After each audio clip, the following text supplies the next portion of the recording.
TD Bob here. Hello from Chiang Mai, Thailand.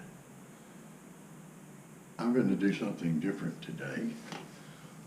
I used to work in various capacities on large concert tours, such as Metallica, AC/DC, Chicago, Prince, and others. Now, the experience is like being a stagehand on Broadway in New York. You're not really seen. Your job is critical. And so I decided that I would say what it's like to actually work on one of these tours and give you some ideas about how they're put together.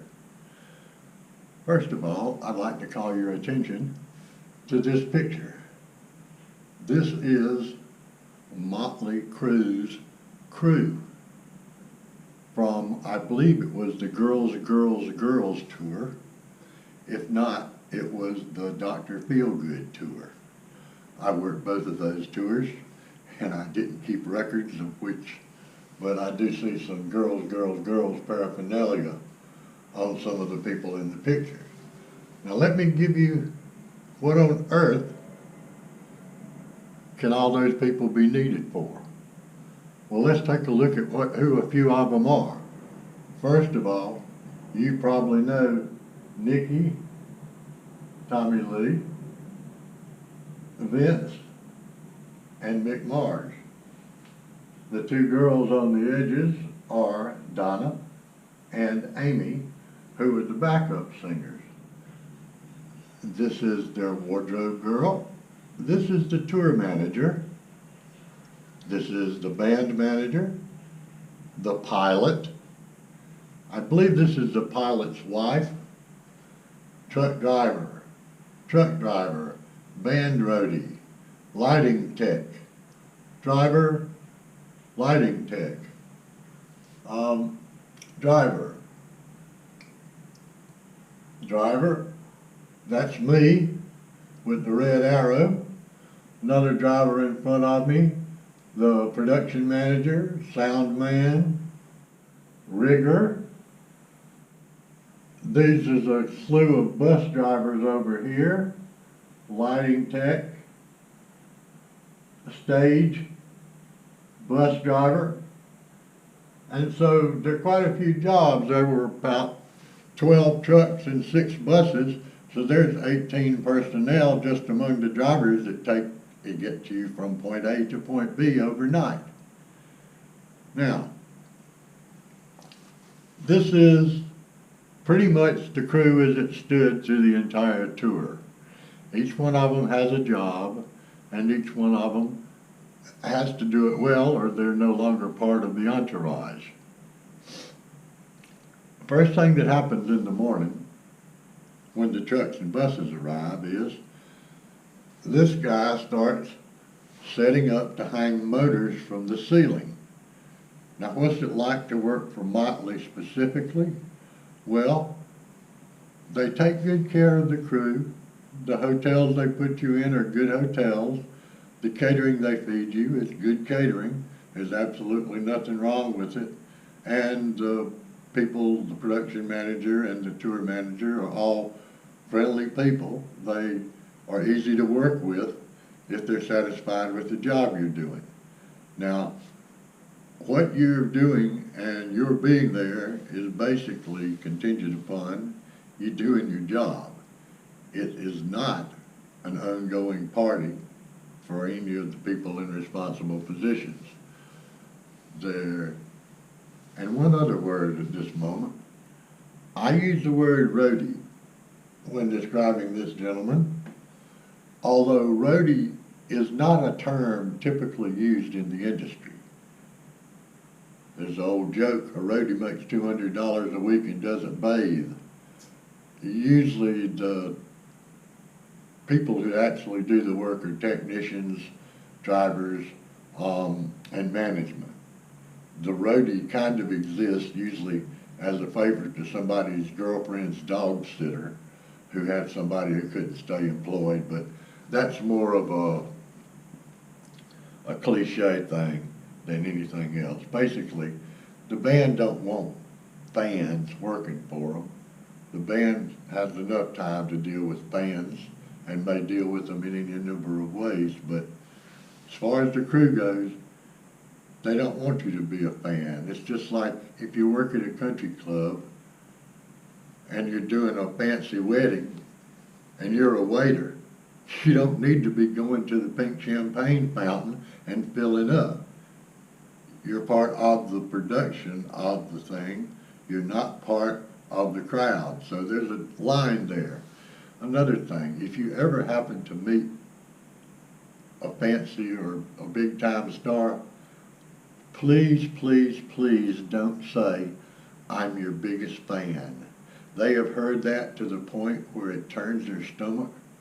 It's the biggest cliche on planet Earth. And just tell them that you enjoy what they do and that you're looking forward to what they're doing in the future. That's a really good exchange. Selling yourself as their biggest fan, look, they probably got 10 million biggest fans. That's just a tip for somebody who's been around them a lot. Now, Motley was somewhat not, shall we say, aloof from the crew, but they're traveling on the plane, put them in a slightly different travel corridor and hotel corridor than the rest of the crew. So although I've sat around with Tommy Lee and talked about everything from trucks and motorcycles to the sound and the stunts that they were doing at that time. Now Motley is unique in the fact that they do stunts. Not everybody does stunts. Of course, Motley does pyrotechnics, bombs, explosions, and such. But they always do some kind of trick with Tommy Lee and the drums. Sometimes it's flying it up in the air and turning him upside down. Other times it's walking him out across the audience. And there's still been several more stunts since I haven't toured with them since about 1990. But that's a unique part of touring with them and dealing with 12 trucks of equipment. It has to come in a proper order or it's a complete mess. So while this guy has been rigging, the stage has been unloaded on the far end of the auditorium from where the stage normally goes.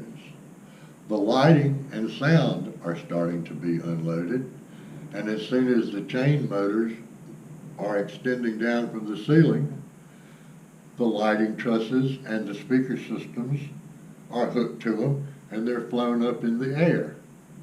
Now while all of this has been going on down at the other end of the auditorium, the stage has been put together, the band gear has been put together and lined up, and the monitor system, the speaker system that the band hears themselves in, has been put on the stage.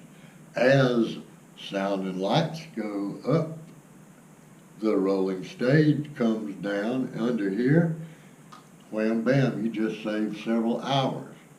Now I've done that on Motley tours, AC/DC tours, and Prince tours. The rolling stage is another unique adaptation to Motley's production. Now what about that wall of amplifiers? Well, I got to tell you, you've been fooled. They're plastic, they're about that thick, and except for one stack that they're playing through, it's all fake. It's a set, just like a lake in a theater that doesn't exist. It looks good, but they're playing, the PA system is what makes the guitar loud. They're not playing with a wall of speakers up on the stage. As far as would I do it again, given the personnel and we were working 6 nights a week and often we're traveling 500 miles on days off. We were working the United States and Canada, and it was an interesting period. I always chatted more with Tommy. Nikki was supposedly the brains of the outfit. I've seen some evidence of that. Talking to Vince, he usually seemed like he was in a hurry. His favorite topic was his latest pair of boots. And Mick was usually chasing ladies, and was usually chasing ladies. And then, you know, the other times we saw him, he was usually chasing ladies. So the band personalities be what they may. Fred Saunders has got a great look at the inside of touring with Motley in a book he's written about being the bodyguard for Motley Crue. But that's a little bit of what it was like working for Motley Crue. I hope you enjoyed it. If you did, let me know, because I can tell you a little bit about a number of other bands and productions that you might have been interested in at one time or another. Thanks for watching. Let me know if you have any questions. I'll be signing off now. Thanks again.